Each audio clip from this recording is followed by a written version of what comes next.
Je suis rentrée à ma résidence et tout mon mobilier avait été enlevé. Ma belle-fille, les bras croisés, m'a annoncé « Nous avons tout écoulé, belle maman. Vous n'avez plus besoin de rien, n'est-ce pas ?» Je me suis laissée tomber sur le carrelage glacial et j'ai esquissé un sourire, car elle n'avait aucune idée de mon coup d'avance. 3 jours auparavant, je m'appelle Marguerite Lemaire. J'ai 68 printemps, des mains qui savent encore travailler le bois et une mémoire qui n'oublie ni ne pardonne. Cette anecdote que je m'apprête à vous narrer n'est pas de celles que l'on partage lors des repas de famille. Elle fait partie de celles que l'on garde enfouies, qui pèsent comme un parpaing sur l'âme, jusqu'à ce qu'elles trouvent leur voie vers la lumière. Et aujourd'hui, je vais enfin m'en délester.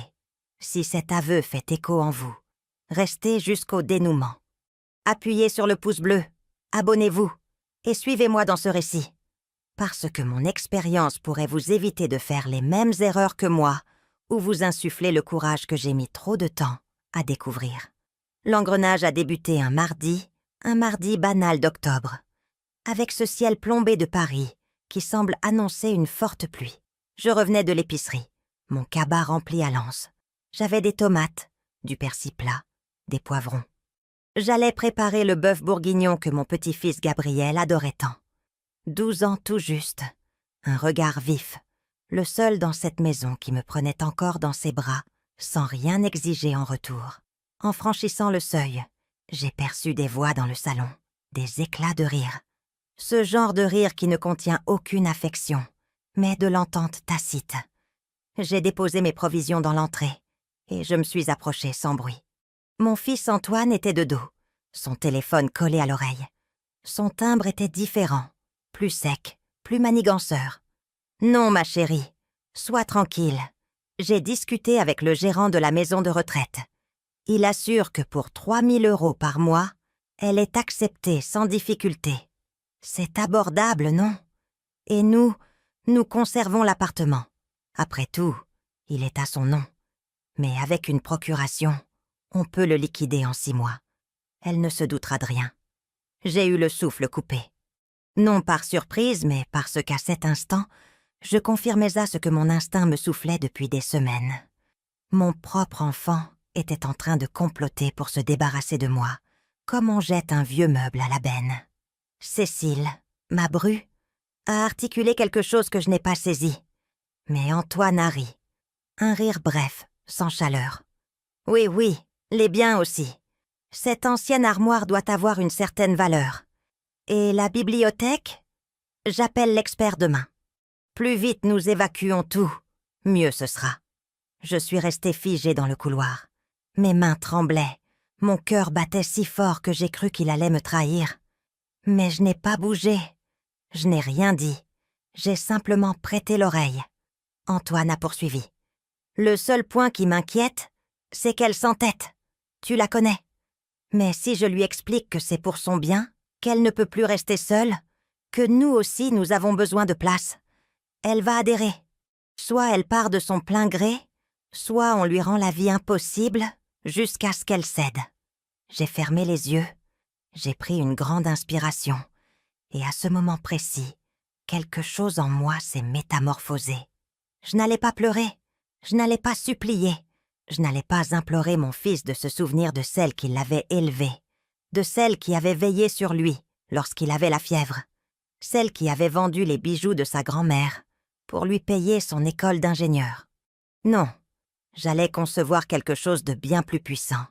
J'allais échafauder un plan. Je suis retournée à l'entrée sans un bruit. J'ai pris mes sacs et j'ai quitté l'appartement comme si je n'avais rien entendu.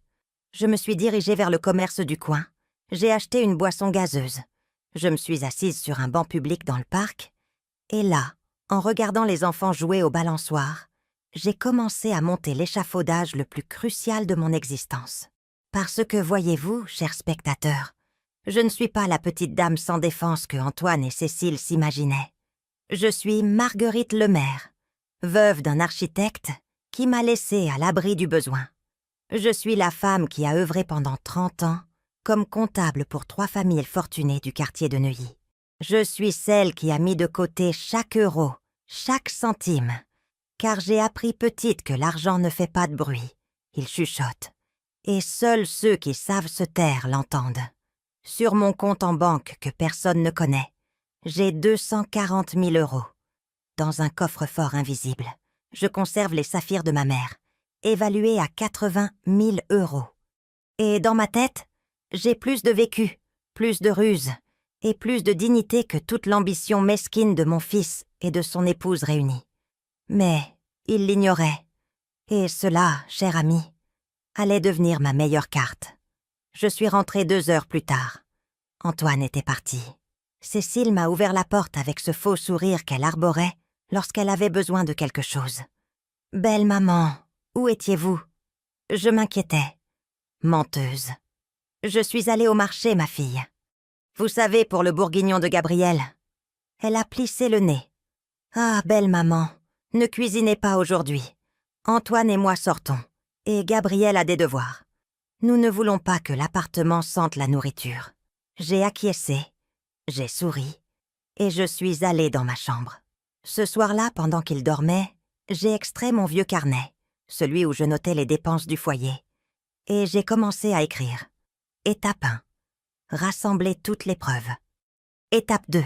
Contacter mon homme de loi. Étape 3. Déplacer mes biens de valeur. Étape 4. Les laisser agir. Étape 5. Les anéantir par leur propre ruse.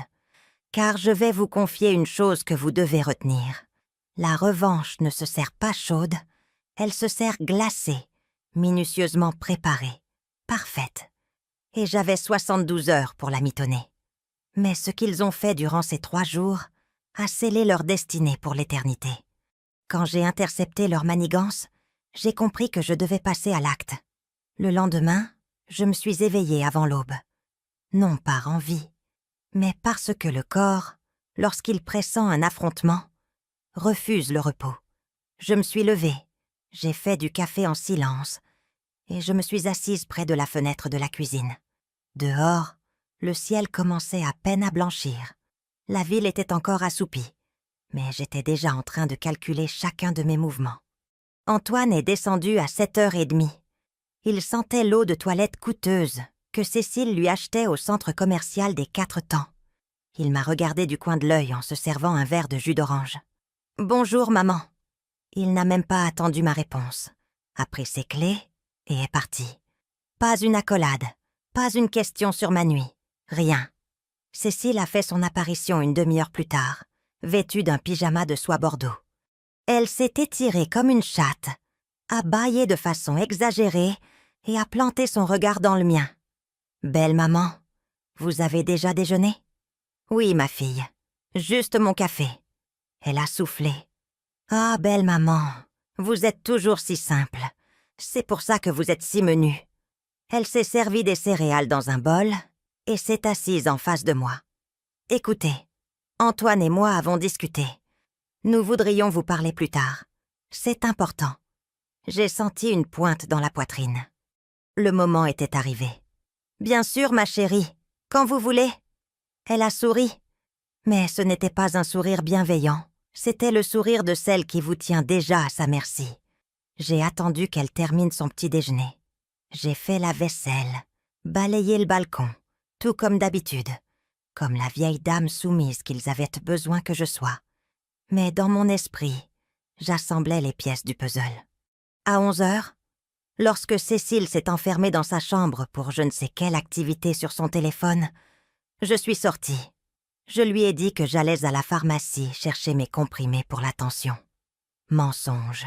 Je me suis rendue directement au cabinet de maître Sébastien Morel, mon avocat de longue date. Un homme de 72 ans, cravate toujours irréprochable, voix posée et esprit aiguisé comme un scalpel. Je suis entrée dans son bureau, dans le quartier de Saint-Germain-des-Prés. Ça sentait les vieux ouvrages et le café fraîchement moulu. Il a levé les yeux de ses dossiers et a souri. « Madame le maire, quelle agréable surprise.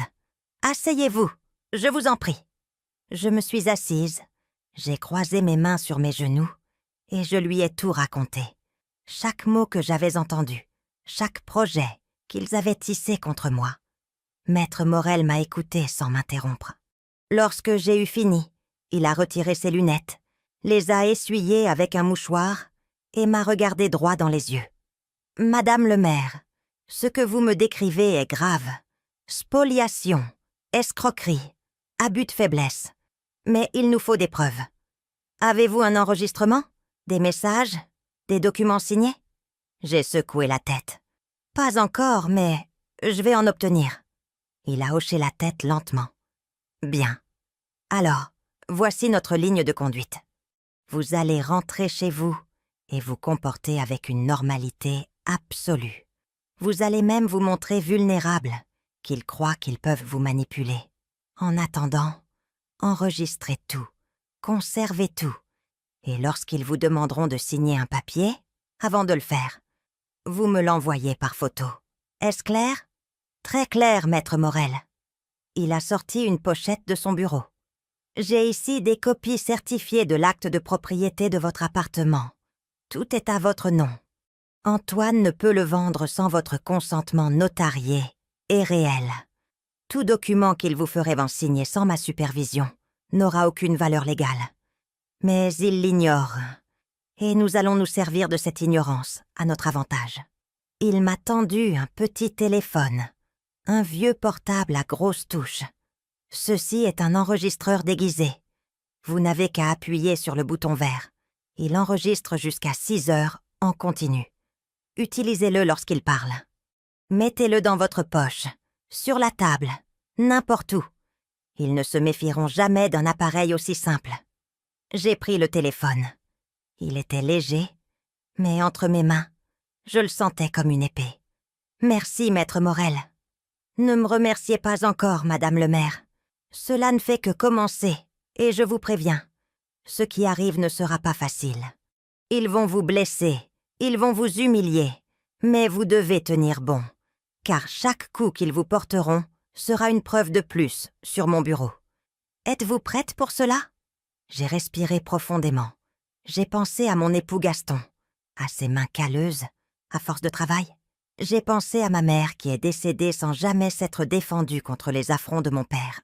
J'ai pensé à toutes les femmes qui se sont tues, qui ont avalé le poison pour ne pas faire de vagues, et j'ai dit « Je suis prête ». Je suis rentrée avant midi. Cécile était dans le salon à regarder la télévision. Elle n'a même pas tourné la tête lorsque je suis entrée. « Vous voilà, belle maman ?»« Oui, ma fille. J'ai mes cachets. »« Tant mieux. Écoutez, Antoine rentre cet après-midi. Nous voudrions discuter avec vous. Bien sûr, je vous attends. » Je suis allée dans ma chambre. J'ai glissé le téléphone enregistreur dans la poche de mon gilet en laine, celui que je porte toujours, qui pour eux faisait partie du décor. Et j'ai attendu. Antoine est arrivé à 5 heures. Je l'ai entendu saluer Cécile avec un baiser bruyant. J'ai entendu leur rire, puis leurs pas en direction de ma porte. Toc, toc. « Maman, on peut entrer ?»« Allez-y, mon fils. » Ils sont entrés tous les deux. Antoine s'est assis sur mon lit. Cécile est restée debout, appuyée contre le chambranle de la porte, comme pour bloquer toute issue. J'ai appuyé sur le bouton vert dans ma poche. « Maman, nous devons te parler d'un sujet important. » Antoine a utilisé ce ton douceâtre, condescendant, celui que l'on emploie mais avec les enfants ou les personnes âgées que l'on croit dénuées de discernement. Cécile et moi avons réfléchi, et nous estimons qu'il n'est plus prudent que tu vives seul. Seul? Mais je vis avec vous, mon fils. Oui, maman. Mais nous travaillons, nous sortons. Nous ne pouvons pas être constamment là à veiller sur toi. Et si tu tombes? Et s'il t'arrive quelque chose en notre absence? Cécile est intervenue. Nous nous faisons beaucoup de soucis pour vous, belle maman. L'autre jour, je vous ai vu étourdie, et puis vous oubliez des choses. C'est normal à votre âge, mais vous avez besoin de soins spécialisés. J'ai simulé la confusion. J'ai froncé les sourcils. Étourdie? Je ne me souviens pas m'être senti mal. Antoine a échangé un regard rapide avec Cécile, un regard qui signifiait « Tu vois, elle perd la tête. C'est pour ça, maman. C'est pour ça que nous pensons que le mieux serait que tu ailles dans un endroit où l'on s'occuperait bien de toi. Un bel endroit, avec des jardins, avec des gens de ton âge. Tu seras tellement mieux. Une maison de retraite ? Silence. Cécile s'est rapprochée. Elle a posé sa main sur la mienne, froide, calculatrice. Ne dites pas ça, belle maman. C'est une résidence senior, avec des aides-soignantes, des activités. Vous serez heureuse, et nous viendrons vous voir chaque semaine. Mensonge. Et tous deux le savaient. J'ai laissé ma voix trembler. Mais c'est mon foyer. J'ai vécu ici avec ton père Gaston, Antoine. C'est ici que tu es né. C'est ici que sont mes souvenirs. Je sais, maman, mais les choses changent. Nous avons besoin de l'espace. Cécile envisage d'installer un bureau pour télétravailler. Et pour dire la vérité, maintenir cet appartement coûte très cher. Tu n'y contribues plus financièrement. Ce n'est pas équitable pour nous. Voilà le coup de poignard. Tu n'y contribues plus. Comme si 30 ans à l'élever n'avaient aucune valeur. Comme si les nuits blanches, lorsqu'il avait la rougeole, ne comptaient pas. Comme si l'hypothèque, que j'avais remboursée seule, après la mort de son père, était invisible. J'ai dégluti. J'ai acquiescé lentement. Je comprends, mon fils, si vous pensez que c'est le mieux. Antoine a souri, soulagé. Je savais que tu comprendrais, maman. Demain, un monsieur vient estimer le mobilier. Nous allons vendre ce dont nous n'avons plus besoin. Et lundi, nous t'emmènerons visiter la résidence. Qu'en penses-tu ? J'en pense que c'est une bonne idée. Ils sont partis. Ils ont refermé la porte. Et je suis restée là, assise sur mon lit, l'enregistreur toujours en marche dans ma poche. J'avais consigné la première trahison, mais je savais que le pire était encore à venir. Car le lendemain, l'expert qui est arrivé à ma porte n'était pas celui qu'ils attendaient, et ce que j'ai découvert m'a glacé le sang. Mes mains avaient abattu plus qu'ils ne pouvaient l'imaginer. Cette nuit-là, je n'ai pas dormi. Je suis restée assise sur le fauteuil à bascule qui avait appartenu à ma mère, celui-là même où je l'avais vu vieillir en silence, acceptant chaque mépris de mon père comme une fatalité. Je me suis remémoré ses mains ridées, toujours affairées, toujours au service, et je me suis juré que mon histoire ne s'achèverait pas comme la sienne. À 6 heures du matin, j'étais déjà habillée. Pantalon de ville gris, chemisier blanc, mon gilet en laine marron. La même tenue que d'habitude, la même marguerite invisible qu'ils avaient fort besoin de voir. Mais à l'intérieur, chaque rouage de mon esprit tournait à plein régime. J'ai préparé le petit déjeuner comme tous les jours. Œufs brouillés au jambon, haricots, galettes chaudes. J'ai mis la table. L'odeur du café a embaumé la cuisine. Lorsque Cécile est descendue, elle a failli trébucher de surprise. « Oh, belle maman, vous n'auriez pas dû. Ce n'est pas un dérangement, ma fille. C'est ce que je fais toujours. » Elle s'est assise, a commencé à manger sans remercier. Antoine est apparu 10 minutes plus tard, cravate mal nouée, précipitation dans les yeux. « Maman, aujourd'hui à 11 heures, le monsieur de l'estimation vient. S'il te plaît, laisse-le tout inspecter. Ne t'attache pas aux meubles. Nous en avons déjà parlé. » J'ai acquiescé, obéissante, soumise. « Bien sûr, mon fils, ce que tu souhaites. » Il est parti sans finir son café. Cécile est restée un peu plus, les yeux rivés sur son téléphone, riant de je ne sais quoi. Puis, elle s'est levée, a laissé son assiette sale sur la table et est montée se préparer. Dès que j'ai entendu la porte de sa chambre se refermer, j'ai sorti mon propre téléphone, le bon, le smartphone que j'avais acquis 2 mois auparavant et que je gardais dissimulé dans une boîte de biscuits dans le placard. J'ai composé le numéro de maître Sébastien Morel. « Bonjour, madame le maire. »« Bonjour, maître Morel. L'expert arrive aujourd'hui à 11 heures. »« Parfait. Notre homme sera là à 10h45. Antoine ignore que vous avez un véritable expert de votre côté. Laissez le faux faire son cinéma. Nous allons tout consigner. Compris ? » J'ai raccroché, rangé le téléphone, pris une grande inspiration. Car voyez-vous, ce que Antoine et Cécile ne savaient pas, c'est que je n'avais pas passé 30 ans à travailler comme comptable, juste pour tenir des carnets de comptes. J'avais appris à déchiffrer les gens, à déceler les mensonges, à déplacer de l'argent sans que personne ne le remarque. Les familles pour qui j'ai travaillé m'ont enseigné une chose précieuse. Les riches ne clament pas leur fortune.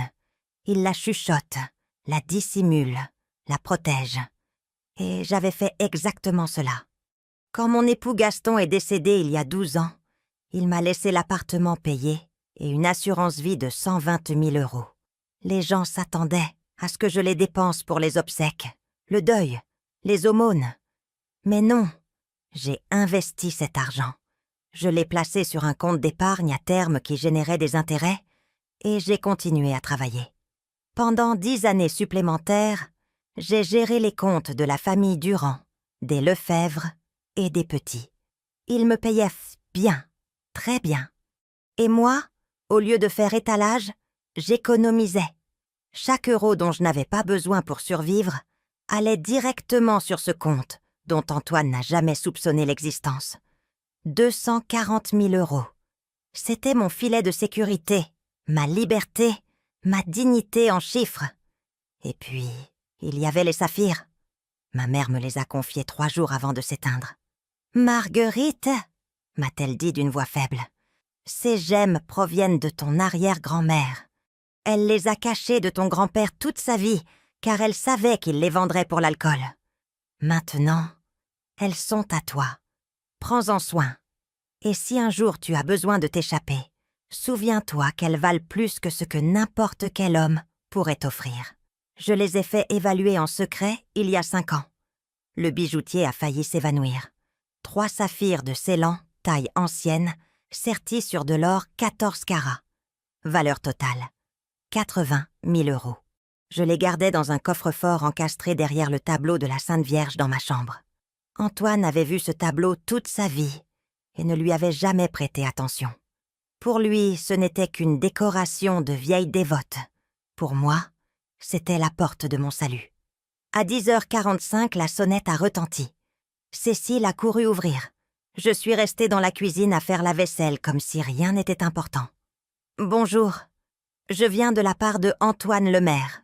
C'est ici pour l'estimation ? » Oui, entrez. Je suis Cécile, sa femme. J'ai entendu des pas. Un homme à la voix grave, professionnel. « Enchanté, je suis Thierry Delmas, expert certifié. » Mais ce n'était pas l'expert qu'Antoine avait contacté, c'était le mien. Maître Morel m'avait déniché Thierry, un expert honnête avec 30 ans d'expérience. Le plan était simple. Thierry allait feindre d'être l'expert que Antoine attendait, mais il conserverait ses véritables évaluations pour nous. En attendant, il donnerait à Antoine des chiffres absurdement bas pour qu'il tombe dans son propre piège. Je me suis approchée discrètement. Thierry était un homme d'une 50aine d'années, grosses lunettes, mallette en cuir. Cécile le guidait dans le salon, en désignant le mobilier avec dédain. « Cette bibliothèque est très vieille. Et cette armoire. Franchement, je ne sais pas quel âge elle a. Nous voulons juste savoir combien nous pouvons en retirer. » Thierry a acquiescé, a sorti un calepin, a commencé à prendre des notes. Il s'est approché de l'armoire en acajou, celle que mon époux avait achetée lors d'une vente aux enchères à Lille, il y a 30 ans. Il a passé ses doigts sur le bois sculpté, a examiné les charnières en laiton, a ouvert les portes avec précaution. « Intéressant !» a-t-il murmuré. « Combien ça vaut ?» a demandé Cécile, impatiente. Thierry a fait une pause calculée. « Environ 1 200 €, peut-être 1 500, si vous trouvez l'acheteur idéal. » Mensonge. Cette armoire valait 18 000 €. Cécile a souri. « Parfait. » Thierry a poursuivi. Il a examiné la bibliothèque en noyer. 800 €. Réel. 9 000. La table de salle à manger. 700 €. Réel. 6 000. L'ensemble de salon. 1 000 €. Réel. 12 000. Au total, il a dit à Cécile que tous les meubles ensemble valaient 4 500 €. Le chiffre réel était de 68 000 €. Cécile était euphorique. « Oh, tant mieux. Je pensais que ce serait moins. Je vais en parler à Antoine. » Thierry a rangé ses affaires, m'a regardé discrètement en partant et a hoché légèrement la tête. Mission accomplie. Dès qu'il est parti, Cécile m'a appelé à grands cris depuis le salon. « Belle maman, venez !» Je suis allée lentement, comme si le poids des années m'accablait. « Que se passe-t-il, ma fille ?» Le monsieur a tout estimé. Il dit que nous pouvons retirer environ 5 000 € pour vos meubles. Ce n'est pas mal, n'est-ce pas? Avec ça, nous payons 2 mois de la résidence où vous serez. C'est juste. Juste. Ce mot a résonné dans ma poitrine comme le glas. Oui, ma fille, c'est juste. Elle m'a tapoté l'épaule. Vous verrez que vous serez mieux. Nous allons utiliser cet appartement pour vivre plus à l'aise. Votre cycle, ici, est achevé. Ton cycle? Comme si j'étais une vieille machine à laver. Comme si ma vie avait une date de péremption et qu'ils étaient les maîtres du calendrier. J'ai souri, j'ai acquiescé et je suis allée dans ma chambre. J'ai fermé la porte, j'ai sorti mon téléphone, j'ai envoyé un message à Maître Morel. Tout enregistré, fausse estimation documentée. Prochaine phase prête. Sa réponse est arrivée en quelques secondes. Parfait. Demain, nous déplaçons vos effets personnels. Tenez-vous prête. J'ai regardé autour de moi dans ma chambre, les murs qui avaient été témoins de mon mariage, de mon veuvage, de mes larmes, de mes rires, les meubles que j'avais choisis avec amour, les photos de Antoine enfant, quand il me serrait encore sans rien demander en retour. Et j'ai su que cette nuit serait la dernière que je passerais dans cette pièce en tant que la femme que j'avais été, car demain, je commencerai à devenir la femme que je devais être, celle qui n'implore pas, celle qui ne se laisse pas faire, celle qui récupère ce qui lui appartient, même si elle doit l'arracher des mains qui ont tenté de le lui dérober. Ils m'ont traité comme une chose sans valeur, et je les ai laissés faire. Le vendredi s'est levé sous un ciel couvert, un de ces jours où le ciel de Paris prend la couleur du ciment, et où l'air sent la pluie qui n'arrive jamais. Je me suis levée avec le corps endolori, non pas par l'âge, mais par la tension. Chaque muscle de mon dos était tendu comme une corde de guitare prête à se rompre. Je suis descendue à la cuisine. Antoine était déjà là, buvant son café directement de la cafetière, sans même se servir une tasse. Quand il m'a vue, il n'a même pas dit « Bonjour maman. Aujourd'hui, en fin d'après-midi, des acheteurs viennent voir le mobilier. Cécile a tout publié sur un groupe Facebook. Il va y avoir des intéressés. »« Si vite, mon fils ?»« Oui, plus vite, mieux c'est. »« Ah, et j'ai besoin que tu signes ça. » Il a sorti un papier plié de sa poche arrière et l'a jeté sur la table. « C'est une autorisation pour que nous puissions vendre les affaires de la maison. Pure formalité. » Je l'ai pris de mes mains tremblantes. C'était un document imprimé sur ordinateur, rempli de mots légaux qui semblaient importants, mais qui ne disaient rien. Maître Morel m'avait prévenu. S'ils vous font signer quelque chose, prenez une photo d'abord. Ne signez rien sans que je l'aie examiné. Laisse-moi le lire tranquillement, mon fils. Tu sais bien que sans mes lunettes... Antoine a soufflé. Oh, maman, il n'y a rien de suspect. Juste signe. Je suis pressée. Donne-moi un instant. L'écriture est très petite. Il a frappé la table avec la paume de sa main. Le bruit m'a fait sursauter. Signe, je te dis, je n'ai pas toute la journée. Ou quoi? Tu n'as plus confiance en ton propre fils? Cécile est apparue dans l'encadrement de la porte, en peignoir, les cheveux en bataille. Que se passe-t-il? Pourquoi ces cris? Ta belle-mère ne veut pas signer. Elle s'est approchée, m'a regardé avec ses yeux qui simulaient pas la douceur, mais cachaient le venin. Belle maman, ne soyez pas méfiante. Antoine veut juste vous aider. Nous faisons ça pour votre bien. Ou préférez-vous rester ici seule quand nous partons? J'ai dégluti. J'ai sorti mon vieux téléphone, celui qu'il croyait n'être bon que pour les appels. Laissez-moi prendre une photo du papier pour mes archives. Vous savez, ma mémoire n'est plus aussi bonne. Antoine a levé les yeux au ciel. D'accord, fais ce que tu veux, mais signe tout de suite. J'ai pris la photo, l'ai envoyée par message à Maître Morel et j'ai signé d'une écriture tremblante, comme une vieille femme effrayée. Antoine m'a arraché le papier des mains avant que l'encre ne sèche. Voilà, tu peux aller faire ce que tu fais toute la journée. Ce que je fais toute la journée. Comme si mon existence n'était qu'un vide. Comme si les 68 années que j'avais passées sur cette terre n'avaient aucune signification. Ils sont partis tous les deux. La porte s'est refermée avec un bruit sec et je suis restée là, debout dans la cuisine, entourée de l'odeur du café que personne ne m'avait offert. Mon téléphone a vibré. Message de Maître Morel. Ce document n'a aucune validité légale, c'est du chiffon, mais gardez-le comme preuve de coercition. Êtes-vous prête pour cette nuit? Prête. J'ai rangé le téléphone, nettoyé la cuisine, balayé, lavé le sol, fait toutes les tâches de la maison comme un automate, et j'ai attendu. À 3 heures de l'après-midi est arrivée la première acheteuse, une femme d'une 40aine d'années, avec des lunettes de soleil coûteuses et un sac de marque. Cécile l'a accueillie comme sa meilleure amie. « Entrez, entrez. Regardez, voici ce qui est à vendre. L'armoire, la bibliothèque, la table de salle à manger, l'ensemble de salon. » La femme a commencé à tout inspecter, avec des yeux d'experte professionnelle. Elle touchait le bois, examinait les coins, ouvrait les tiroirs. Lorsqu'elle est arrivée à l'armoire, elle a sifflé doucement. « C'est de l'acajou véritable, et la sculpture est artisanale. Combien demandez-vous » Cécile, qui n'avait aucune idée de la vraie valeur, a dit fièrement « 1500 €. La femme a tenté de masquer sa surprise. « 1500 € pour toute l'armoire. Oui, c'est un bon prix, non ?» L'acheteuse a fait semblant de réfléchir.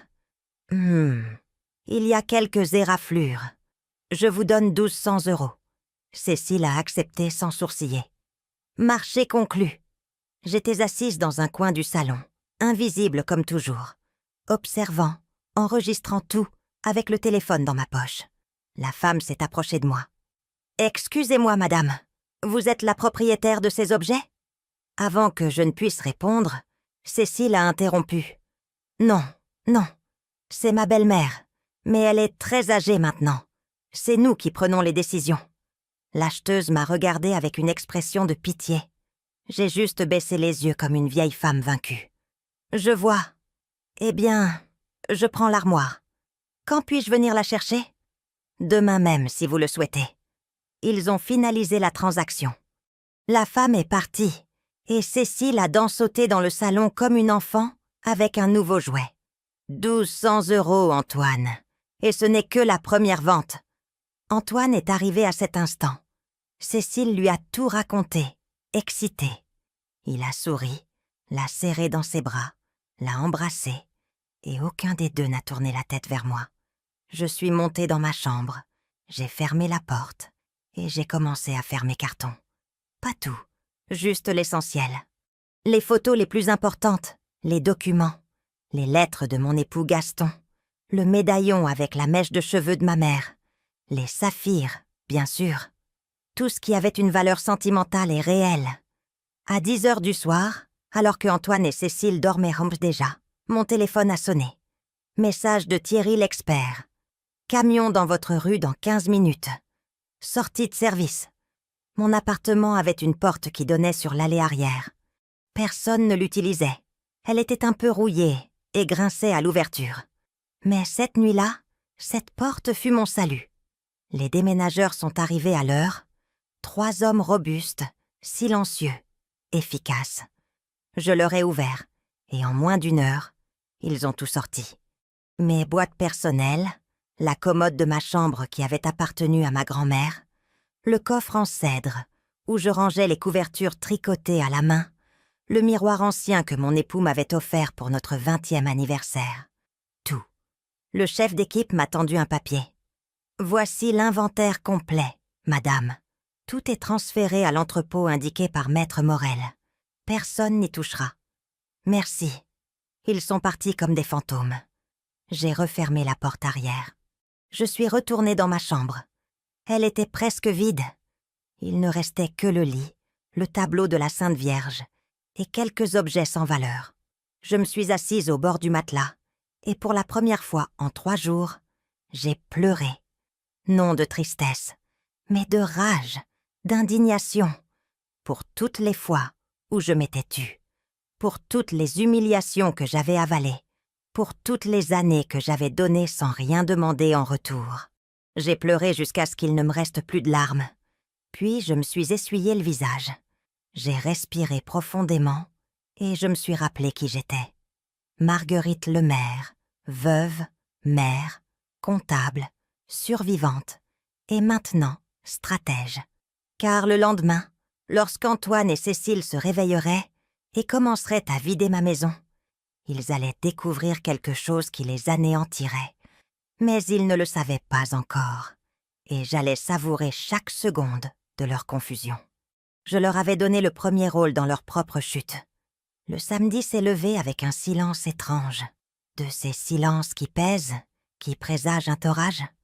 Je me suis levée tôt comme d'habitude, mais cette fois, ma chambre semblait différente, plus vide, plus légère, comme si j'avais laissé derrière moi un fardeau que je portais depuis trop longtemps. Je me suis habillée avec un soin particulier.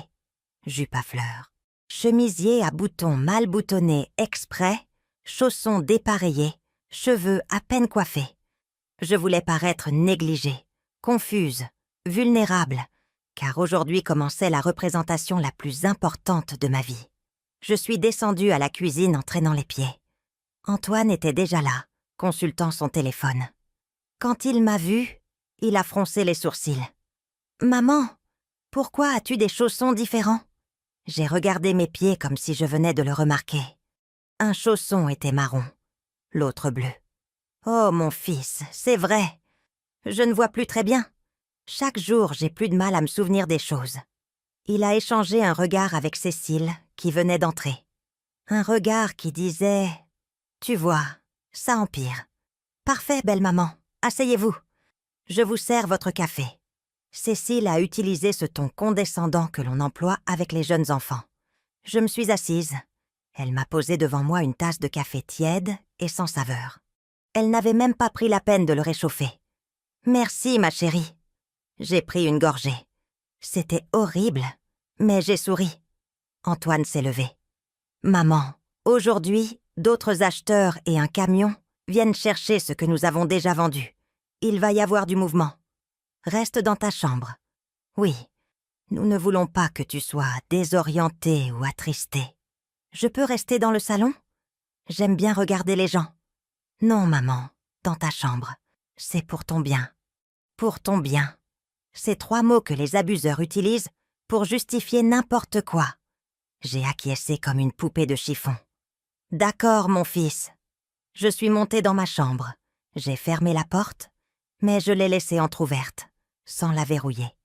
Et de là, mon téléphone enregistrant dans ma poche, j'ai tout entendu. À 10 heures, le premier camion est arrivé. J'ai entendu des voix d'hommes, des pas lourds, des meubles traînés, mon armoire, ma bibliothèque, la table de salle à manger où j'avais célébré tous les Noëls des 40 dernières années. Cécile dirigeait l'opération comme un général. « Cette table va dans le camion. Attention aux angles. Antoine, as-tu reçu le virement pour l'ensemble de salon? » « Oui, 500 €. C'est fait. 500 € pour un ensemble de salon qui en valait 12 000. J'ai continué d'écouter. Chaque vente était un vol, chaque transaction, une escroquerie. Mais je n'ai rien dit, je n'ai rien fait, j'ai seulement enregistré. À midi, alors qu'ils avaient presque tout emporté, j'ai entendu quelqu'un monter les escaliers. Des pas lourds. Antoine a frappé à ma porte. « Maman, ça va? Tu as besoin de quelque chose ?» J'ai ouvert, je l'ai regardé avec des yeux larmoyants, comme si j'étais sur le point de pleurer. « Mon fils, ils ont emporté les meubles? » « Oui, maman, je t'ai dit que nous allions le faire. »« Mais ces meubles sont à moi. Ton père Gaston les a achetés pour moi. » Il a soupiré. Ce soupir d'agacement qu'il avait perfectionné ces derniers mois. « Maman, nous en avons déjà discuté. Tu n'en as plus besoin. Nous avons besoin de l'argent. Nous sommes endettés. Nous avons des dépenses. Tu ne peux pas être aussi égoïste. » Égoïste. Il m'a traité d'égoïste parce que je voulais conserver le peu qu'il me restait. J'ai laissé mes épaules s'affaisser, ma voix se briser. « Tu as raison, mon fils. Pardonne-moi. Je suis un fardeau pour vous. » Pendant 1 seconde, j'ai aperçu quelque chose dans ses yeux. Du remords, de la culpabilité. Mais c'est parti aussi vite que c'est apparu. « Tu n'es pas un fardeau, maman. Tu as juste besoin de comprendre que les choses ont changé. Tu n'es plus la même qu'avant. » Il est parti. Et j'ai refermé la porte. J'ai sorti mon téléphone. J'ai arrêté l'enregistrement. Je l'ai sauvegardé dans le dossier de preuves qui contenait déjà 16 fichiers, audio, 16 coups de poignard documentés. Je me suis assise sur le lit. J'ai regardé autour de moi. Ma chambre était presque nue. Il ne restait que le matelas, le tableau de la Sainte Vierge et une vieille lampe. Tout le reste, il l'avait emporté sans me consulter. Et alors, j'ai fait quelque chose qu'il n'attendait pas. Je suis descendue. J'ai marché vers le salon à pas lents, en traînant les pieds. Cécile était là, comptant des liasses de billets sur la seule table restante. « Belle maman, que faites-vous ici ? Nous vous avons dit de rester en haut. »« Je me sens trop seule. Je peux m'asseoir un moment avec vous ?» Elle a soufflé. « Oh, d'accord, mais ne nous gênez pas. » Je me suis assise par terre. Oui, par terre, car il n'y avait plus de canapé. Cécile m'a regardée avec mépris. « Pourquoi vous asseyez-vous là ? On dirait une mendiante. »« C'est qu'il n'y a plus rien pour s'asseoir, ma fille. » Antoine est entré à cet instant avec une boîte en carton. « Maman, voici certaines de tes affaires. Photos, vieux vêtements, petites choses. Lundi, quand je t'emmènerai à la résidence, tu les prendras. » J'ai ouvert la boîte. C'était des déchets. Des vêtements que je ne portais plus. Des photos déchirées. Un chapelet sans perles. Des ordures. Merci, mon fils. Il m'a vue là, assise sur le sol de ma propre maison, entourée de murs vides et de souvenirs vendus. Et il n'a rien ressenti. Bon, maman, Cécile et moi allons dîner dehors. Il reste de l'escalope d'hier au frigo. Réchauffe-toi ça. Ils sont partis. Je les ai entendus rire en montant dans la voiture. Je les ai entendus s'éloigner. Et lorsque le silence a de nouveau envahi l'appartement, je me suis levée du sol, j'ai brossé ma jupe, j'ai arrangé mes cheveux. Et j'ai souri. Parce que je venais d'obtenir la dernière pièce à conviction dont j'avais besoin. La photo de moi, assise sur le sol de ma propre maison, après qu'ils aient tout vendu sans mon consentement réel. J'ai envoyé la photo à Maître Morel avec un message. Est-ce suffisant ? Sa réponse est arrivée en quelques secondes. Plus que suffisant. C'est de l'abus de faiblesse, de la spoliation et de la violence patrimoniale. Lundi, nous déposons la plainte. Êtes-vous prête pour la phase finale ? J'ai regardé autour de moi. L'appartement vide, les espaces où il y avait de la vie auparavant, l'écho de mes pas résonnant sur des murs qui ne me reconnaissaient plus. Et j'ai écrit « Plus que prête ». Cette nuit-là, j'ai dormi sur le matelas nu, sans drap, sans couverture, car il les avait aussi emportés. Mais je n'ai pas eu froid. J'ai ressenti du pouvoir, parce que je savais une chose que Antoine et Cécile ignoraient totalement. Tout ce qu'ils avaient mal vendu n'était pas l'essentiel. L'essentiel était en sécurité dans un entrepôt.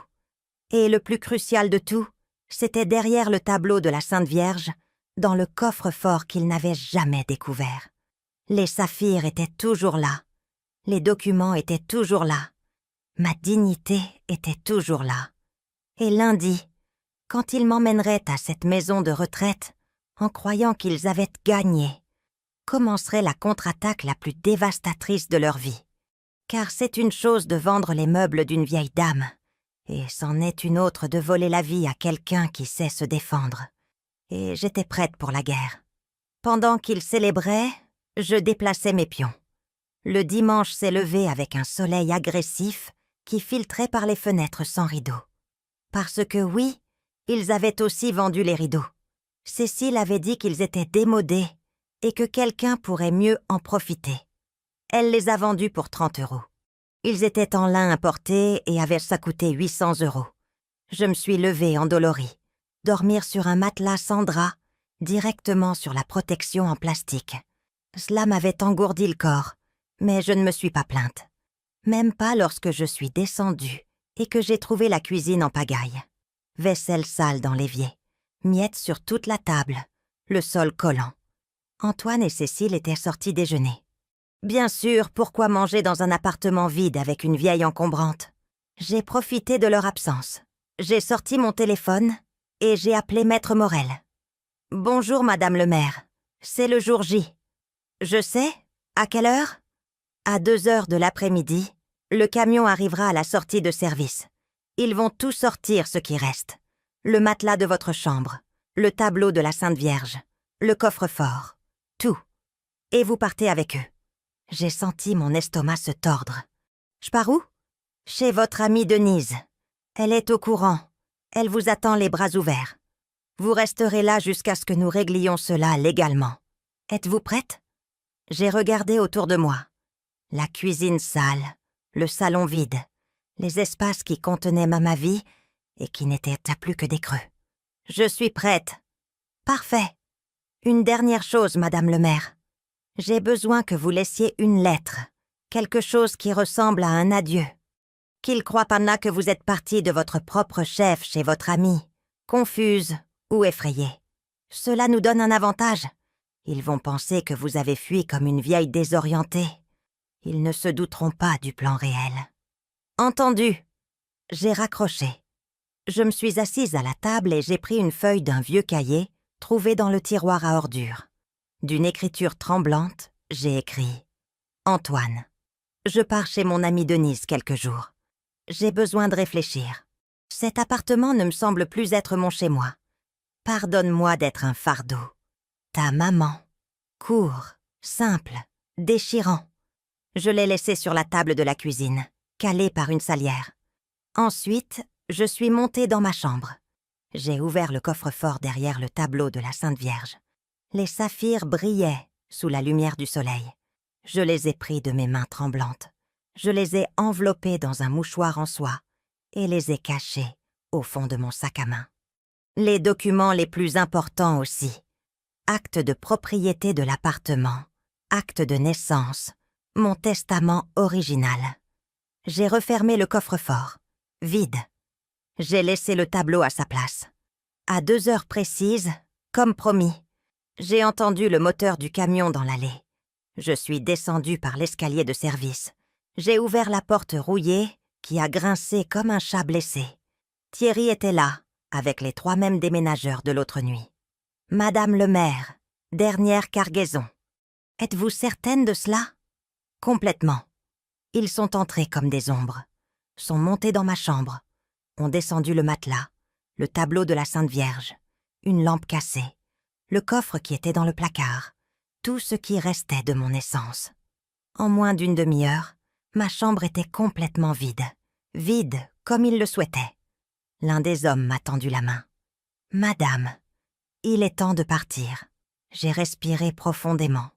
J'ai regardé une dernière fois les murs de cette pièce, l'endroit où j'avais pleuré la mort de mon époux Gaston, où j'avais recousu les vêtements de Antoine enfant, où j'avais prié tant de nuits pour que mon fils devienne un homme bien, et où je comprenais maintenant que les prières n'ont pas toujours les réponses que nous attendons. Je suis sortie. Le camion sentait le vieux bois et le carton. Je me suis assise sur le siège passager.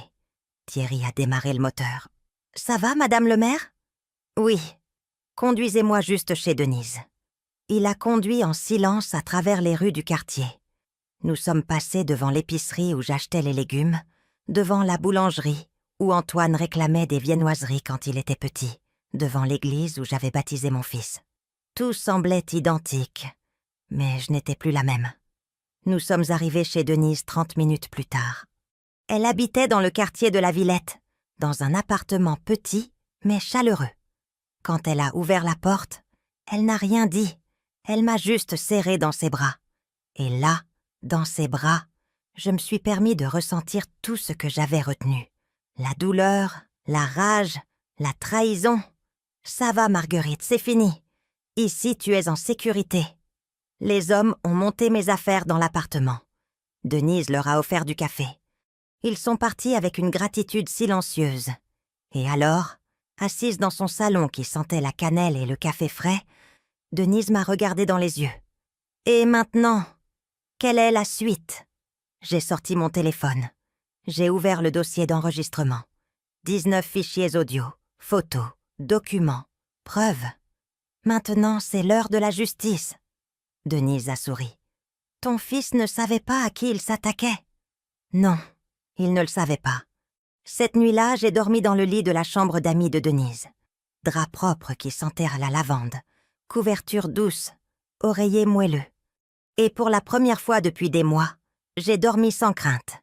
Car le lendemain, quand Antoine et Cécile rentreraient à l'appartement et trouveraient ma lettre, quand ils chercheraient dans ma chambre et la verraient complètement vide, ils penseraient que j'avais fui, que j'avais échappé à la réalité comme une vieille femme effrayée et confuse, qu'ils avaient gagné. Mais ce qu'ils ignoraient, c'est que je n'étais pas en fuite. J'étais en train de me repositionner, comme le joueur d'échecs qui sacrifie un pion pour préparer le coup du berger. Et le lundi matin, Maître Morel allait déposer la plainte avec chaque enregistrement, chaque photo, chaque document qui prouvait la spoliation, l'abus, la manipulation. Je me suis réveillée au milieu de la nuit. Je ne pouvais pas dormir. Je suis allée à la cuisine. Denise était là, buvant une tisane de camomille. « Tu ne dors pas ?»« Non, je pense à demain. » Elle a posé sa main sur la mienne. « Marguerite, ce que tu fais est juste. Ton fils doit comprendre que le respect n'est pas négociable, que les mères ne sont pas jetables. »« Je sais, mais c'est toujours mon fils, et ça fait mal. » »« Bien sûr que ça fait mal. L'amour ne s'éteint pas du jour au lendemain, mais l'amour sans respect est un poison, Marguerite. Et tu en as bu assez. » Elle avait raison.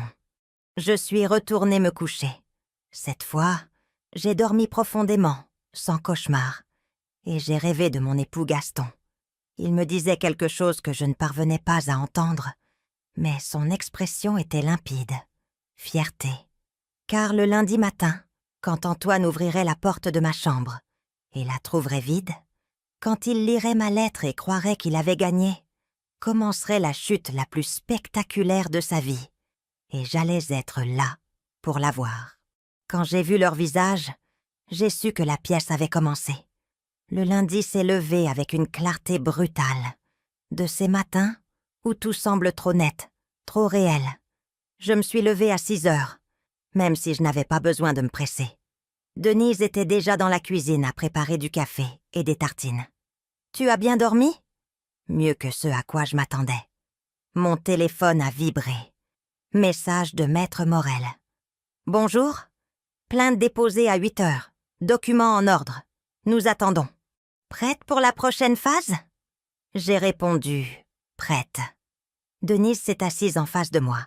« Et quel est le programme aujourd'hui ?»« Aujourd'hui, je vais y retourner. » Elle a failli recracher son café. « Comment ? Tu es folle ? Je pensais que tu allais rester ici jusqu'à ce que ce soit réglé. Et je vais y rester. Mais d'abord, je dois y retourner. J'ai besoin de voir leur visage lorsqu'ils me trouveront là, dans l'appartement vide. J'ai besoin qu'ils sachent que je n'ai pas fui effrayée, que je ne suis pas la vieille femme confuse qu'ils croient. Denise a secoué la tête, mais elle a souri. « Tu es une guerrière, Marguerite. Ton époux serait fier. » À 10 heures du matin, j'ai pris un taxi pour rentrer chez moi. Le trajet m'a semblé interminable. Chaque feu de signalisation, chaque coin de rue, chaque artère me rappelait la vie que j'avais bâtie et que je défendais maintenant.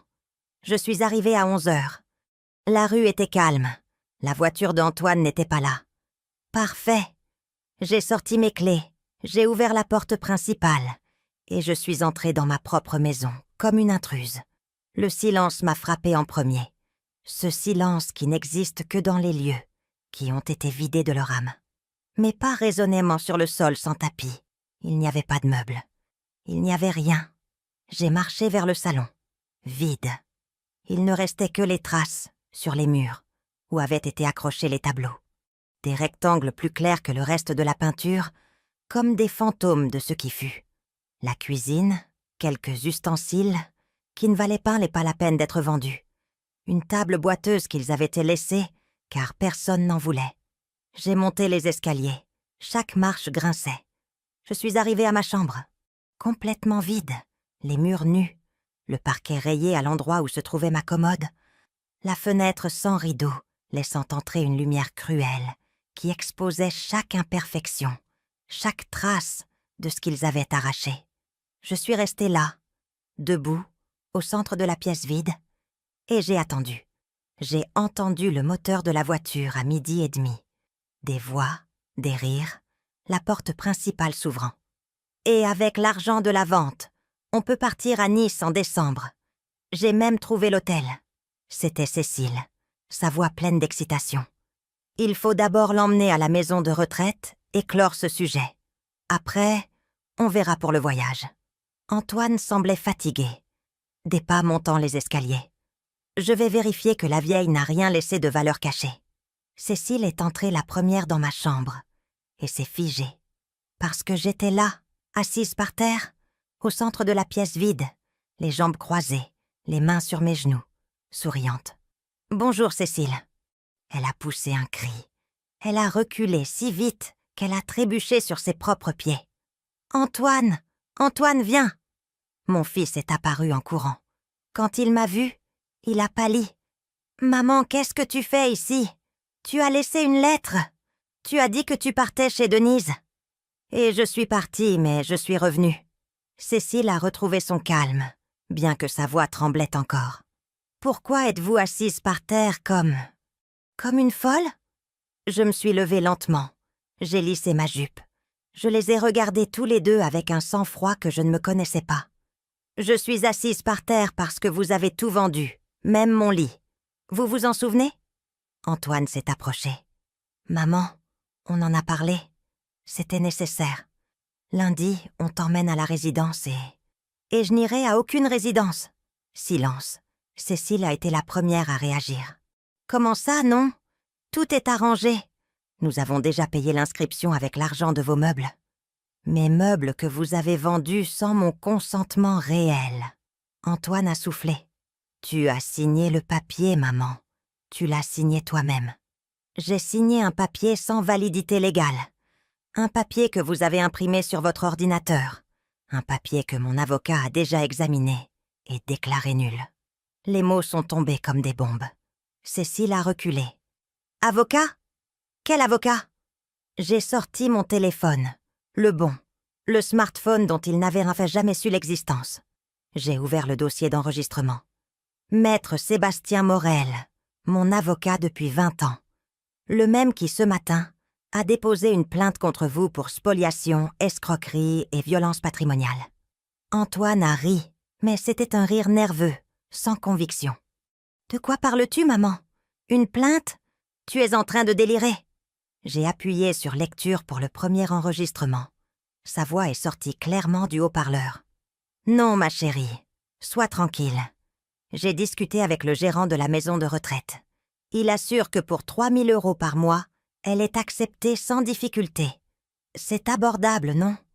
Et nous conservons l'appartement. » Antoine est devenu blanc comme un linge. Cécile a tenté de m'arracher le téléphone. « Donne-moi ça !» J'ai reculé. « Je ne crois pas. J'ai 19 autres enregistrements.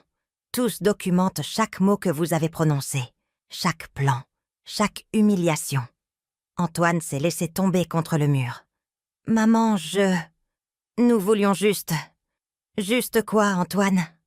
Juste vous débarrasser de moi? Juste me voler mon appartement? Juste vendre tout ce que ton père Gaston et moi avons construit ensemble? » Cécile a pointé du doigt. « Vous nous avez manipulés, vous nous avez tendu un piège. » J'ai souri. Et ce sourire est ce qui les a le plus effrayés. « Non, ma fille, vous vous êtes tendu votre propre piège. J'ai seulement consigné ce que vous faisiez. Et maintenant, vous allez en affronter les conséquences. » J'ai sorti une enveloppe de mon sac à main. Je l'ai tendue à Antoine. Il l'a prise de ses mains tremblantes, l'a ouverte. À l'intérieur, il y avait une copie de la plainte. Page après page détaillant chaque abus, chaque vente illégale, chaque acte de spoliation. Vous avez 48 heures pour restituer chaque euro que vous avez obtenu des ventes. 68 000 €. C'est l'évaluation réelle des meubles que vous avez vendus pour 5 200. Antoine a failli s'évanouir. 60. Quoi? Non, non. L'expert a dit que ça ne valait que 4 500. Cet expert était le mien. Il travaillait pour moi. Il vous a donné de faux chiffres pour que vous tombiez dans votre propre avidité.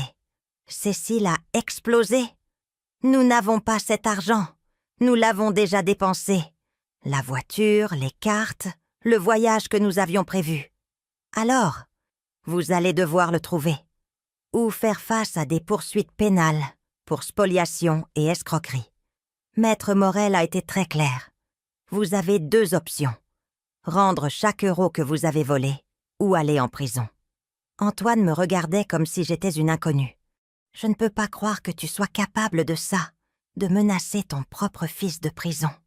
Je me suis baissée à sa hauteur. J'ai posé ma main sur sa joue. Il a frémi. Moi non plus. Je ne pouvais pas croire que tu étais capable de me vendre comme du vieux bétail. Mais nous y sommes, mon fils, en train de découvrir de quoi nous sommes capables lorsque nous sommes poussés à bout. Je me suis relevée. J'ai rangé les saphirs dans mon sac. J'ai marché vers les escaliers. Attendez. La voix de Cécile sonnait différemment, plus froide, plus calculatrice. Si vous avez tant d'argent, pourquoi ne nous avez-vous pas aidés lorsque nous vous avons dit que nous avions des dettes? Pourquoi nous avez-vous laissé souffrir? Je me suis arrêtée. Je me suis retournée. Parce que vous ne m'avez jamais demandé de l'aide, Cécile. Vous m'avez demandé de disparaître. Il y a une différence énorme entre « Maman, nous avons des problèmes. Tu peux nous donner un coup de main ?» et « Vieille inutile. Va dans une maison de retraite pour que nous puissions vendre ton appartement. » L'une demande du soutien, l'autre exige un sacrifice. Silence. Si vous étiez venu avec humilité, avec respect, avec amour, j'aurais vendu même les saphirs de mon arrière-grand-mère pour vous aider. Mais vous êtes venu avec la trahison, le mépris, des plans faits dans mon dos. J'ai descendu les escaliers. Ils m'ont suivi, trébuchant, désespéré. « Maman, attends! Belle maman, s'il vous plaît !» Je suis arrivée à la porte principale. Je l'ai ouverte. L'air frais de l'après-midi m'a fouetté le visage. « Vous avez jusqu'à mercredi 6 heures du soir pour quitter cet appartement. Après cela, la police viendra avec un mandat judiciaire. Et vous avez jusqu'à vendredi pour déposer les 68 000 € sur le compte que Maître Morel va vous envoyer par courriel, ou vous ferez face aux poursuites pénales. » Antoine s'est accroché à l'encadrement de la porte. « Nous n'avons pas cet argent, maman. Nous ne pouvons pas le trouver en 2 jours. C'est impossible. » Alors, vendez la voiture, vendez les choses que vous avez achetées avec mon argent volé. Demandez des prêts, faites ce que vous voulez, parce que j'ai fait l'impossible pendant 68 ans. J'ai travaillé, j'ai économisé, j'ai survécu, et vous pouvez faire de même. Je suis sortie, j'ai marché sur le trottoir sans me retourner. « Maman !» Le cri d'Antoine a résonné dans toute la rue. Des voisins ont passé la tête par les fenêtres. Madame Dupont, la dame d'en face, m'a regardée avec une expression d'admiration. J'ai continué à marcher. Mes jambes tremblaient. Mon cœur battait si fort que j'ai cru qu'il allait exploser. Mais je ne me suis pas arrêtée. Pas avant d'arriver au coin de la rue. Pas avant de voir le taxi que j'avais commandé m'attendre. Je suis montée. « Quartier de la Villette, s'il vous plaît. » Le chauffeur a acquiescé, a démarré, et c'est seulement lorsque l'appartement a disparu de ma vue que je me suis autorisée à pleurer, non de tristesse, mais de libération, parce que je venais de faire la chose la plus difficile de ma vie, me choisir moi-même. Et même si ça faisait mal comme si on m'arrachait le cœur, je savais que j'avais fait ce qu'il fallait. Mon avocat avait tout préparé dès le premier jour. Je suis arrivée chez Denise les yeux gonflés et l'âme épuisée. Elle a ouvert la porte avant que je ne frappe, comme si elle m'attendait depuis que j'étais partie ce matin-là. « Entre, Marguerite. Je t'ai préparé une tisane de tilleul. » Je n'ai rien dit, je suis juste entrée. Je me suis effondrée sur son canapé comme un sac de pommes de terre. Elle a posé la tasse fumante devant moi et s'est assise à côté de moi, en silence. Parce que Denise était de ces amies qui comprennent que parfois, les mots sont superflus. J'ai bu le thé. Il était brûlant, mais la douleur physique était la bienvenue. Elle me distrayait de l'autre douleur, celle qui n'a ni nom ni remède facile. « Comment ça s'est passé ?» a-t-elle demandé finalement. Je leur ai tout dit. Ils ont vu les enregistrements. Je leur ai montré mon compte en banque, les saphirs, tout. Et Antoine s'est effondré.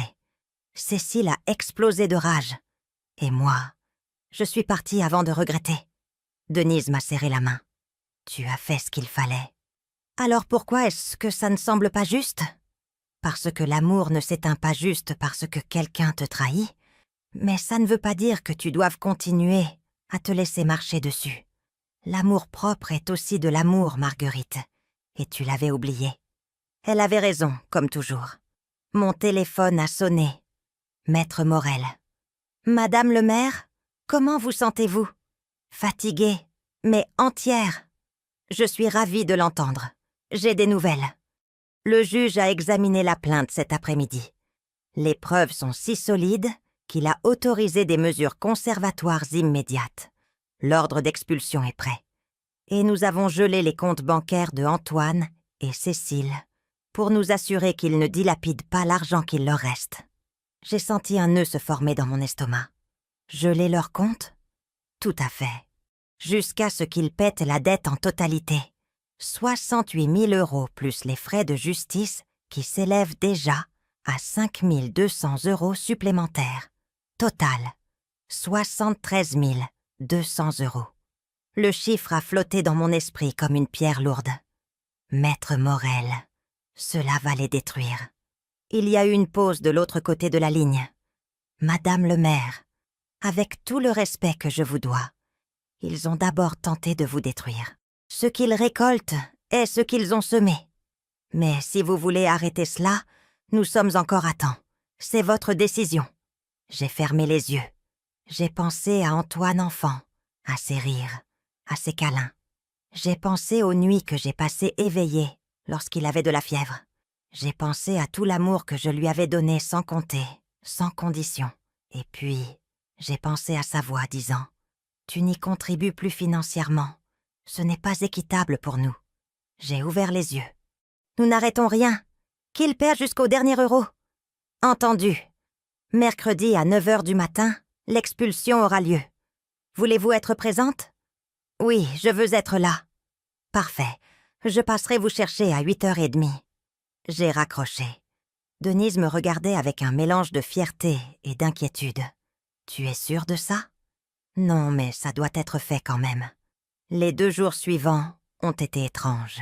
Vivre chez Denise était confortable, mais ce n'était pas mon foyer.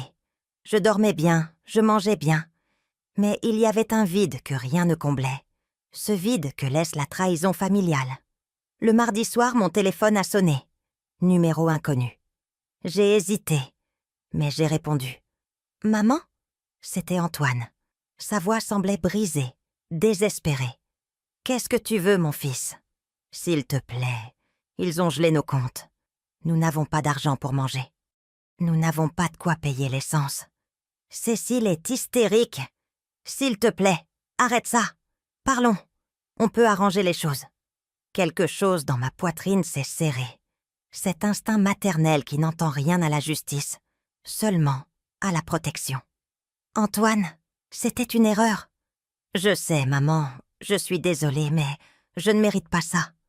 Je ne mérite pas de me retrouver à la rue. Moi non plus. Je ne méritais pas d'être vendue comme du bétail. Moi non plus. Je ne méritais pas de dormir sur le sol de ma propre maison. Moi non plus. Je ne méritais pas qu'on me dise que je n'y contribuais plus. » Silence. Maman. J'étais désespérée. Les cartes de crédit, les prêts m'étouffaient. Je n'ai pas bien réfléchi, mais je suis ton fils. Ça compte. C'est pour ça que je ne t'ai pas envoyé directement en prison. Je t'ai donné l'opportunité de payer, de faire les choses correctement. Je n'ai pas 70 000 €, maman. Personne ne me prêtera cette somme. Qu'est-ce que tu veux que je fasse ? Je veux que tu vendes la voiture que tu as achetée avec l'argent de mes meubles volés. Je veux que tu vendes l'écran plat géant dont tu te vantais sur Facebook. Je veux que tu demandes des prêts, que tu suppliques, que tu fasses l'impossible. Comme j'ai fait l'impossible pendant des années pour te donner tout ce dont tu avais besoin. Tu es une garce. Les mots m'ont frappé comme une gifle. Peut-être, mais je suis une garce avec de la dignité. Quelque chose que tu as perdu le jour où tu as décidé de me trahir. J'ai raccroché et j'ai bloqué le numéro. Denise était à la porte de ma chambre. « Ça va ?» Non, mais ça ira. Le mercredi s'est levé. Froid. Maître Morel est arrivé ponctuellement à 8h30. Je suis montée dans sa voiture. Une berline sombre qui sentait le cuir et le café. « Bonjour, madame le maire. Prête ? » ?»« Non, mais allons-y. » Le trajet vers mon appartement fut silencieux. Quand nous sommes arrivés, il y avait une voiture de police garée devant. 2 officiers attendaient près de la porte, et il y avait un camion de déménagement. Le camion ? Ai-je demandé. Ils vont sortir leurs affaires, le peu qu'il leur reste. L'appartement est mis sous scellé jusqu'à ce qu'ils pètent la dette. Je suis descendue de la voiture, les jambes tremblantes. Les officiers ont frappé à la porte. Cécile a ouvert. Elle avait des cernes profonds, les cheveux gras, des vêtements froissés. Quand elle m'a vue, ses yeux se sont remplis de haine pure. Voilà la sorcière, ravie de détruire sa propre famille. L'un des officiers lui a tendu un papier. « Madame, ceci est l'ordre d'expulsion. Vous avez 1 heure pour rassembler vos effets personnels. Ensuite, nous scellerons la propriété. » Antoine est apparu derrière elle. Il avait l'air pire, hagard, dérouté. « Maman, tu vas vraiment faire ça ?» J'ai serré mon sac contre ma poitrine. « C'est déjà fait, Antoine. » Ils sont entrés dans le camion. Ils ont commencé à sortir des choses, des vêtements, quelques boîtes, l'écran plat qu'Antoine avait acheté, l'ordinateur portable de Cécile, tout empilé sans soin sur le trottoir. Cécile pleurait en sortant ses affaires. Tout ça pour une vieille folle. Tout ça pour quelqu'un qui devrait déjà être morte. L'officier la regardait sévèrement. « Madame, modérez votre langage, ou je vous arrête pour outrage. » Elle s'est tue, mais ses yeux me lançaient sur des poignards. 1 heure plus tard, tout était dehors. Les officiers ont scellé les portes avec du ruban officiel et des cadenas. Ils ont affiché un avis légal à l'entrée. Propriété sous saisie judiciaire. Accès interdit. Antoine était resté debout sur le trottoir, entouré de ses affaires éparpillées, l'air petit et perdu. « Maman, où allons-nous aller ?» La question que je leur avais posée des semaines auparavant. Maître Morel m'a touché l'épaule. « Madame le maire, il est temps de partir. » J'ai acquiescé. J'ai commencé à marcher vers la voiture. « Maman !» Je me suis arrêtée.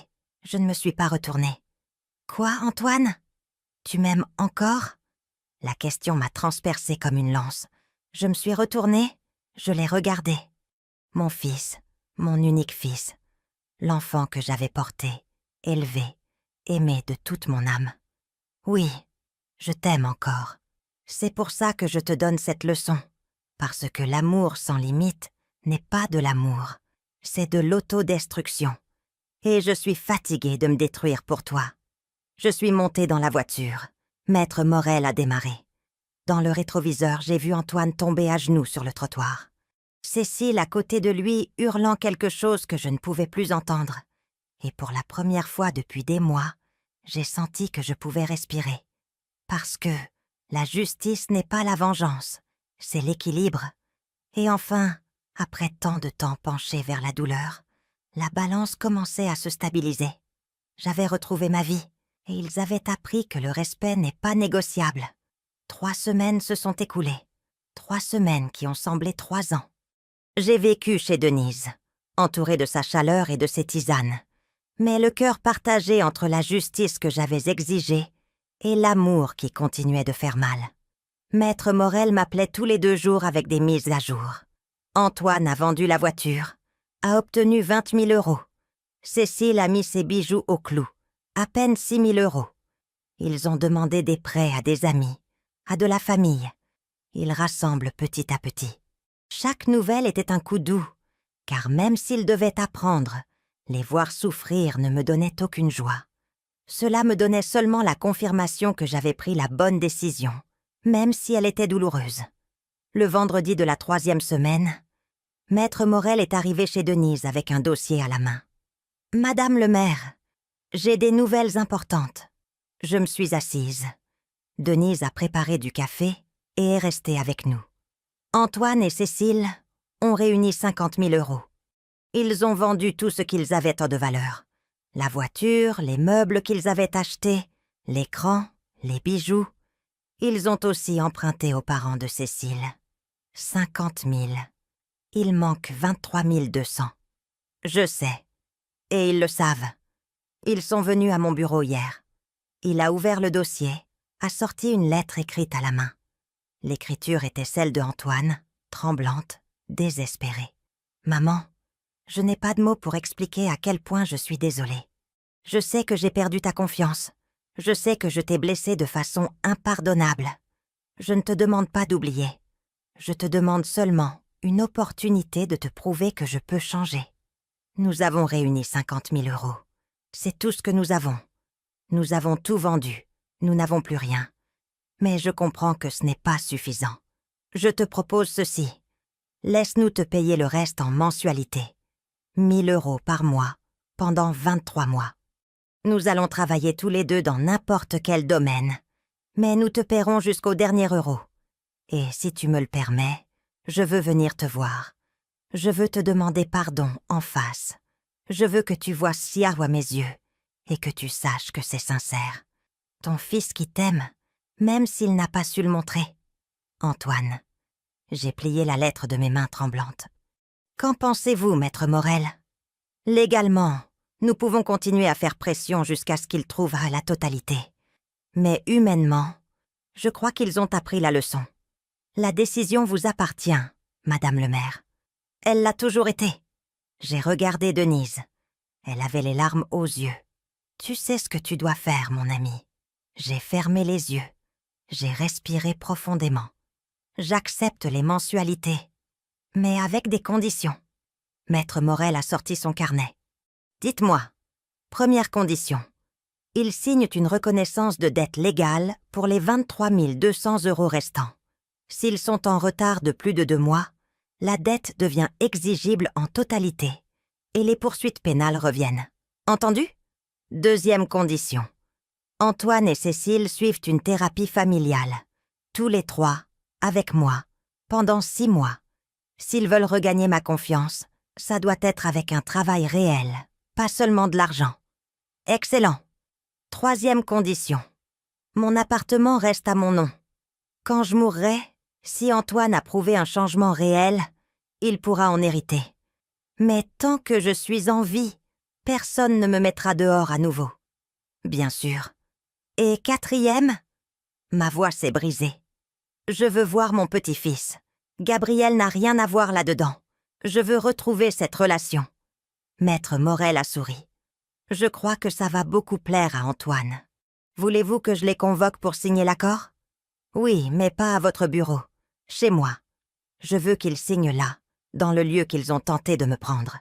4 jours plus tard, les portes de mon appartement se sont rouvertes. Les officiers ont retiré les scellés. Maître Morel a supervisé pendant qu'une entreprise de nettoyage rétablissait l'ordre. Et moi, avec l'aide de Denise, j'ai commencé à ramener mes affaires de l'entrepôt, l'armoire en acajou, la bibliothèque en noyer, la table de salle à manger.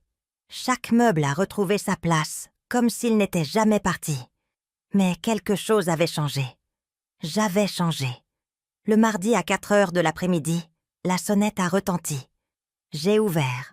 Antoine était là sans Cécile, juste lui, et à côté de lui, Gabriel. Mon petit-fils de 12 ans m'a regardé avec des yeux confus. « Grand-mère !» Je me suis agenouillée, je l'ai serré dans mes bras, et j'ai pleuré comme je n'avais pas pleuré depuis des mois.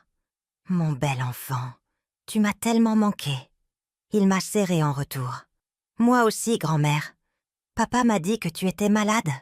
Tu vas mieux ?» J'ai regardé Antoine au-dessus de la tête de Gabriel. Il avait les yeux rouges. « Oui, mon amour, je vais mieux, beaucoup mieux. » Ils sont entrés. Antoine marchait la tête basse, comme un chien battu. Mais il y avait quelque chose de différent en lui, quelque chose de brisé, et en même temps de plus réel. Maître Morel était dans le salon avec les documents. Cécile est arrivée 10 minutes plus tard. Elle ne m'a pas regardé dans les yeux. Ils ont tout signé. La reconnaissance de dette, le contrat de thérapie, l'accord de visite avec Gabriel. Quand ils ont eu fini, Maître Morel a rangé les papiers. « Ceci est officiel.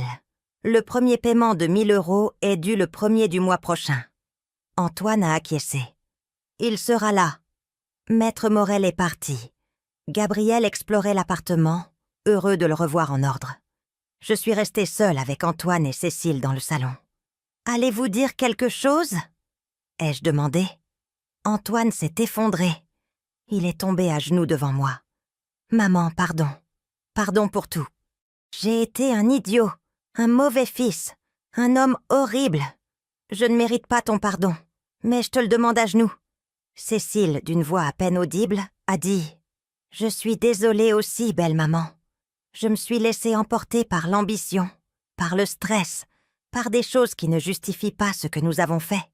Je les ai regardés tous les deux, détruits, humiliés, mais enfin conscients. Je ne vous pardonne pas encore. Le pardon se gagne, mais je vous donne l'opportunité de le gagner. Mois après mois, thérapie après thérapie, action après action. » Antoine a levé les yeux. Ses joues ont été mouillées. « Je peux te prendre dans mes bras ?» J'ai hésité, mais j'ai acquiescé. Il m'a serré comme il ne l'avait pas fait depuis qu'il était enfant, avec force, avec besoin, avec quelque chose qui ressemblait à de l'amour véritable. « Je ne te décevrai plus, maman. Je le jure. Je l'espère, mon fils, car il n'y aura pas de troisième chance. » Ils sont partis une demi-heure plus tard. Gabriel m'a fait un autre câlin à la porte. « Grand-mère, je peux venir samedi ? Je veux que tu m'apprennes à faire le bœuf bourguignon. » J'ai souri. « Bien sûr, mon amour. Samedi, on fera le bourguignon. » Quand ils sont partis, j'ai fermé la porte. Je m'y suis appuyée et j'ai regardé mon appartement. Mon appartement, avec mes meubles, avec mes souvenirs, avec ma dignité restaurée. Denise est sortie de la cuisine avec 2 tasses de chocolat chaud. « Et alors, comment te sens-tu » Épuisée, endolorie, mais complète. Nous nous sommes assises dans le salon, sur le canapé que j'avais récupéré, entouré de meubles qui avaient été survécus à la tentative de vol. « Crois-tu qu'Antoine va vraiment changer ?» a demandé Denise. « Je ne sais pas, mais ce n'est plus mon travail de le réparer, c'est le sien. Je ne peux contrôler que mes actions. Et j'ai choisi la justice avec compassion. Pas la vengeance, mais pas non plus la faiblesse. » Elle a trinqué avec sa tasse. « À toi, Marguerite Lemaire, la femme qui a appris à se défendre sans perdre son humanité. » J'ai cogné ma tasse contre la sienne. « Aux femmes qui sont fatiguées de se taire. Cette nuit-là, j'ai dormi dans mon propre lit, dans mon propre foyer, entourée de mes propres affaires. Et j'ai rêvé de mon époux Gaston. Cette fois, j'ai entendu ce qu'il me disait. Je suis fière de toi. » Les mois suivants ont été des mois de reconstruction. Antoine et Cécile ont payé chaque mensualité à temps. Les thérapies ont été difficiles, pleines de larmes, de cris, de vérités inconfortables. Mais peu à peu, quelque chose a commencé à guérir. Nous ne sommes pas redevenus la famille que nous étions. C'était impossible. Nous sommes devenus quelque chose de nouveau, de plus honnête, de plus fragile, mais de plus réel. Gabriel venait chaque samedi. Nous cuisinions ensemble. Je lui racontais des histoires de son grand-père. Je lui apprenais à coudre un bouton, à tenir des comptes, à économiser son argent de poche. Et un jour, alors que je mélangeais la pâte à pain, il m'a demandé « Grand-mère, pourquoi as-tu fait ça à papa ?» Je me suis arrêtée, je l'ai regardé. Parce que parfois, mon amour, les gens que nous aimons ont besoin de toucher le fond pour apprendre à voler. Ton papa se noyait dans de mauvaises décisions et j'ai dû le laisser couler pour qu'il apprenne à nager. Et il a appris ? Il est en train d'apprendre. Et c'est suffisant. 1 an s'est écoulé. Antoine a fini de payer la dette en totalité. Il a remis le dernier chèque en personne, en présence de Cécile et de Gabriel. « Voilà, maman. Le dernier paiement. » J'ai pris le chèque, je l'ai regardé et je l'ai déchiré devant eux. « Quoi ?» Antoine était stupéfait. « Tu as assez payé avec de l'argent, avec de l'humilité, avec du travail. Considère ceci comme un cadeau, non parce que tu le mérites, mais parce que je choisis de te le donner. » Il a pleuré. Cécile a pleuré. Même Gabriel avait les yeux humides. « Merci, maman. Ne me remercie pas. Sois juste l'homme dont ton fils a besoin que tu sois, et le fils que je sais maintenant que tu peux être.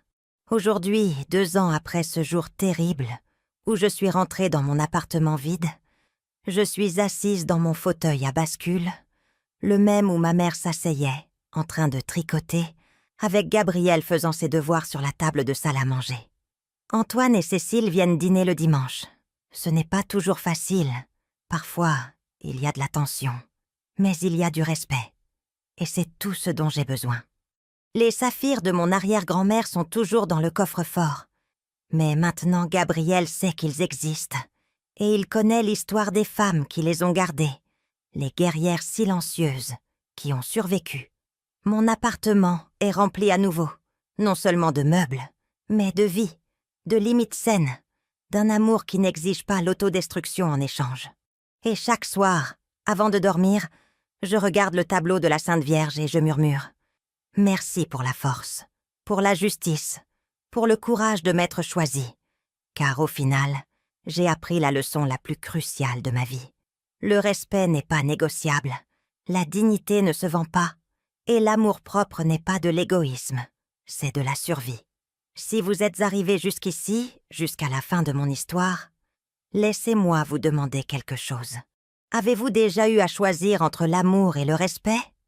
Avez-vous dû fixer des limites aux personnes que vous aimez le plus?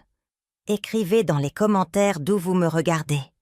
Dites-moi si cette histoire a touché une corde sensible en vous.